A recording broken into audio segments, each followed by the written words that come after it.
J'étais tabassé sur place. On savait qu'on n'allait pas en vacances. Where is your heart? Le voyage s'est transformé un peu en cauchemar pour beaucoup de gens.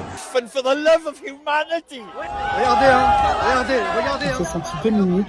On a l'impression que c'était vraiment un traquenard. Ce vendredi 13 juin, 6 à 10 000 personnes étaient attendues au Caire pour marcher pacifiquement vers Gaza. L'objectif, négocier avec les autorités égyptiennes l'ouverture du terminal de Rafah où l'aide humanitaire est bloquée en raison du blocus israélien.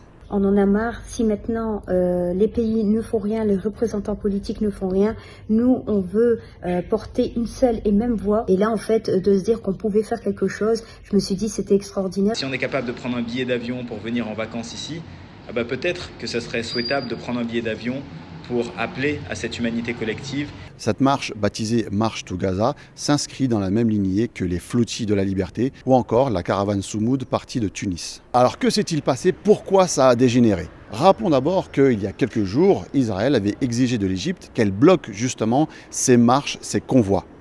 D'après les participants, il y avait un flou dès le départ du côté des autorités égyptiennes. Le comité international avait demandé des autorisations pour cette marche et en fait on n'avait pas eu de réponse. Ni oui, ni non.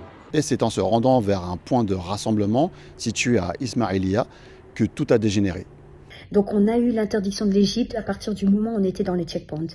On a l'impression que c'était vraiment un traquenard par rapport à ça. On nous a confisqué les passeports, mais on faisait rien de mal. Le voyage s'est transformé un peu en cauchemar pour beaucoup de gens. À partir de là, on a commencé à dire ben voilà, on reste et on nous a donné un ultimatum. Nous sommes juste restés sur place. Pour autant, des groupes de voyous ou alors, je sais pas, peut-être d'autres personnes déguisées sont venus sur place. Ils ont des fouets, ils ont des bâtons, surtout le mec avec le kéfier sur la tête. Ils vont nous tabasser par derrière. Ils ont éteint les lumières, ils ont commencé à jeter des bouteilles d'eau, ils ont foncé sur ces personnes-là. Il y avait des femmes qui se sont fait arracher les cheveux avec des cravaches de chevaux et les frapper à être à 7 sur une seule personne. Spectateurs, la police, voilà l'Égypte. Au final, une partie des marcheurs a été reconduite par car au Caire, voire à l'aéroport. D'autres sont rentrés par leurs propres moyens en taxi. Différentes délégations ont laissé le choix aux différents participants soit de rentrer chez eux, soit de rester sur place et d'attendre de nouvelles instructions.